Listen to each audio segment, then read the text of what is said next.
Please welcome Amy Hill. You'll love it up here. You can't see anybody around. She's very concerned earlier. She says, I don't like seeing people. I like seeing people, but it's okay. My Japanese mom took me to see Yotsuya Kaidan at the age of 6. Classic Japanese horror film, subtitled. Cut back from the original 12-hour kabuki classic. Still scary. I sat in the dark Kokusai Theater next to my mother, a bowl of shave ice in my lap, cold and sweet.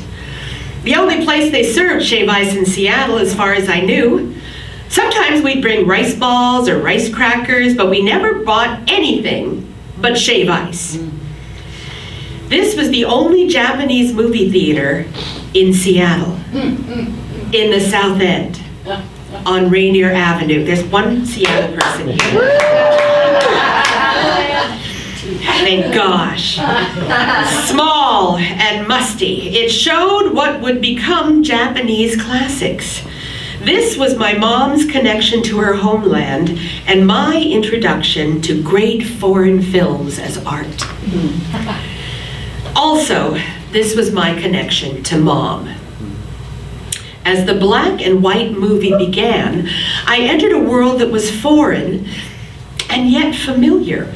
In one scene, a woman not unlike my own mother, beautifully dressed in kimono, moved through her home with grace and ease, and I imagined my mom might have done that in her youth. As the story progressed, she began to weaken from a mysterious illness. She combed her long, luxurious hair, and large clumps fell out in her hands. She coughed up blood. Finally, collapsing, you could see the horror in her eyes as she succumbed and died. The death was slow and torturous. The fear and pain in her eyes was intense. Everyone around her was inconsolable. Everyone but her husband. Soon after her death, we saw that her husband had a new wife. Life was good for them. Until strange things happened around the house. Sounds, things moving in the night, the usual. Then, a small dart of light appeared in the darkness. The spirit of the wife that had been killed, moving through the frame, chasing the husband and the new wife from room to room. The deafening music was like screams of rage aimed at the husband, who died from sheer terror.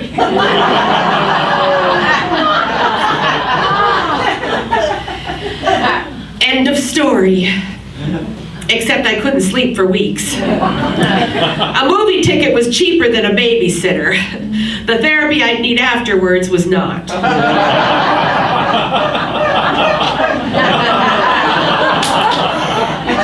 This is my legacy. The Japanese are masters of darkness and light. They can be very dark. They have myths and legends and animal shapeshifters. In Japan, people never die. They just move to another dimension of sorts. They will hang around and torment you or move on to greener pastures with their friends or loved ones or transform into an animal or tree, I guess. I don't really know.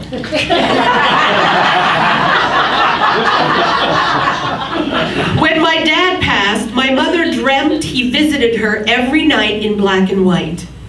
One night, he visited in color, whereupon she knew he was fine.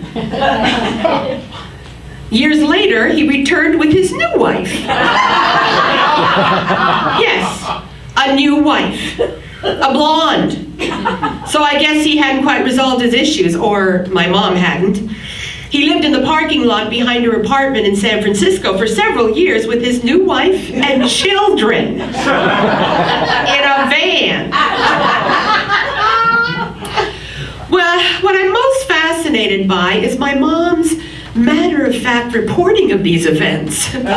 She was never afraid because she was raised in a world where fantasy and fact coexisted like best buddies.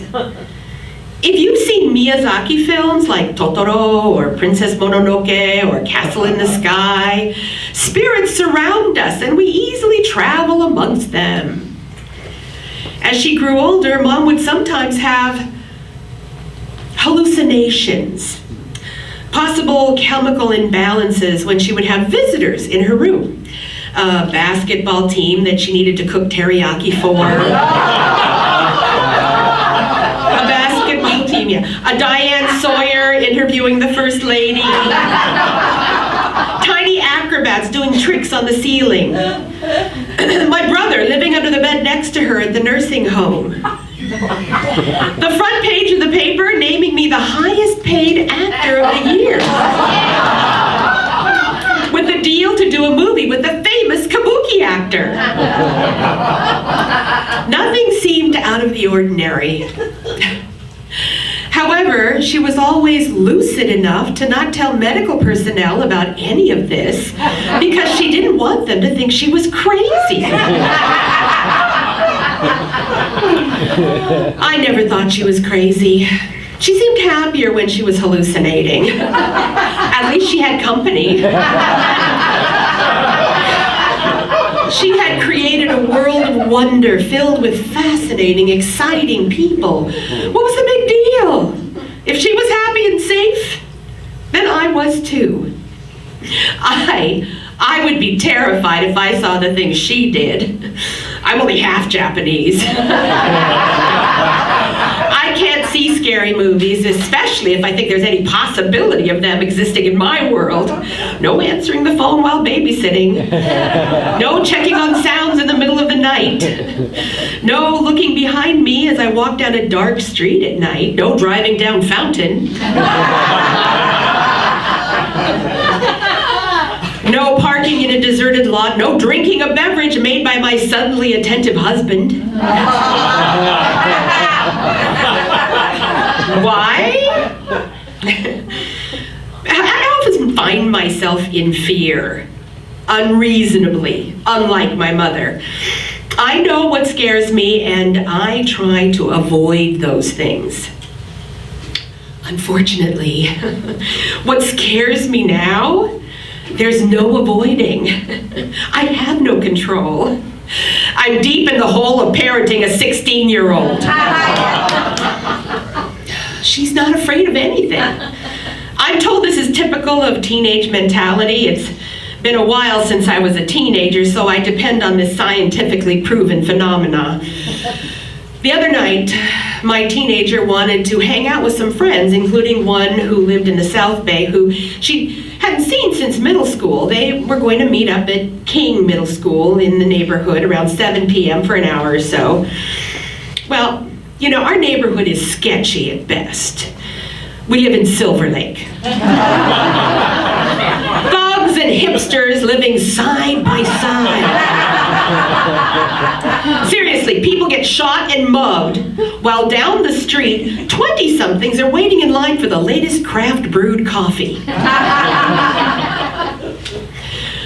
Her friends hadn't shown up yet. They were meeting behind the school. I said, I'll wait till they get here.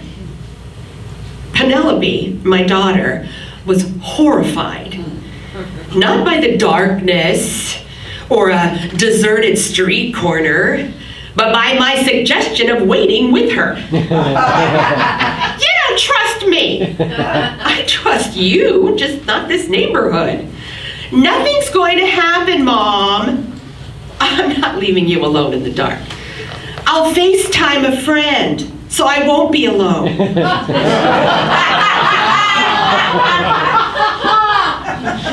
So they'll be able to witness the attack? Great.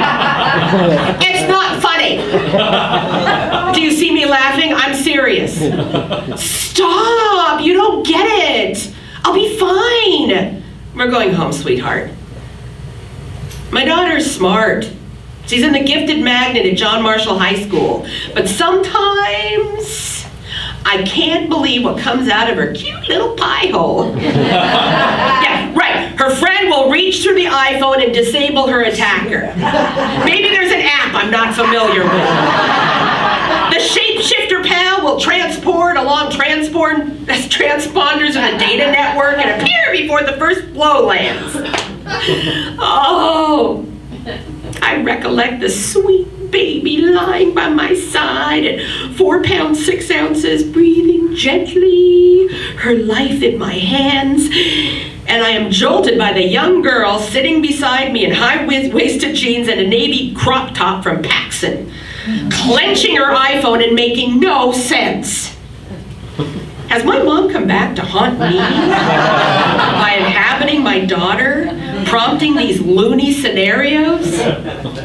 She may get killed or raped waiting for her friends. I read the neighborhood crime blog. I know what's happening around us, and I remind her regularly. And I am deep into anything that can help me keep track of my daughter.